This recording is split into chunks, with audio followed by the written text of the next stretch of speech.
आता मी जर तुमच्यात आलोय, मी येशूला रिप्रेझेंट करतो, देवाचं प्रतिनिधित्व करतो, मी देवाच्या गोष्टी करतो, म्हणजे मी येशूचा सुगंध तुमच्यामध्ये घेऊन आलोय. जर माझ्यामध्ये त्या गोष्टी नाहीत, दीनपणा नाही, माझ्यामध्ये नम्रपणा नाही, माझ्यामध्ये वाईट गोष्टी आहे, तर मी येशूचा सुगंध नाही, तर विषाचा सुगंध माझ्यामध्ये आहे.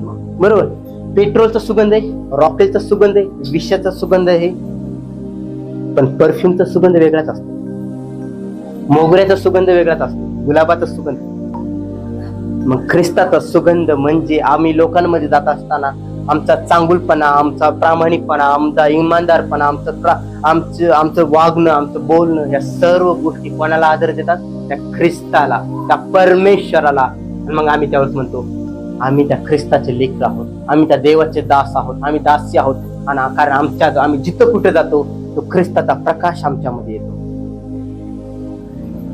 ज्यावेळेस तुम्ही परफ्यूमच्या दुकानामध्ये जाता, परफ्यूम जरी नाही मारला, परफ्यूमच्या दुकानाच्या बाहेर तुम्ही पडले, ऑटोमॅटिक तुमच्यातून सुगंध यायला लागतो. का? तिथे तुम्ही प्रवेश केला. आज मी तुम्हाला म्हणतो की तुम्ही पश्चाताप करा, येशू तुमच्यामध्ये येईल. आज मी तुम्हाला म्हणतो तुम्ही पापाची क्षमा मागा, येशू तुमच्याकडे येईल, येशू तुमच्यामध्ये वास करल, येशू तुमचं जीवन बदलल, येशू तुमच्या पापाची क्षमा करल. होय, येशू तुम्हाला समृद्धी देईल, पण त्या अगोदर तुमच्या पापांची क्षमा करेल येशू. लोक म्हणतात तुला शुद्ध होण्याच्या अगोदर तू स्वतःला धू, आंघोळ कर, शुद्ध हो. पण माझा येशू म्हणतो तू दारू पिलीस, ये. मिस्त्री घासली, ये. व्यभिचार केला, ये. तू लुळा आहेस, पांगळा आहेस, जसा आहेस तसा ये. मी तुझ्या पापाची क्षमा करेल, कारण मी तुझ्यासाठी रक्त सांडला आहे, आणि मी माझ्या तुझ्या रक्ताद्वारे शुद्ध करेल. कोणा सोन्याद्वारे, पैशाद्वारे नव्हे, तर माझ्या पुत्राच्या रक्ताद्वारे मी तुला शुद्ध करेल.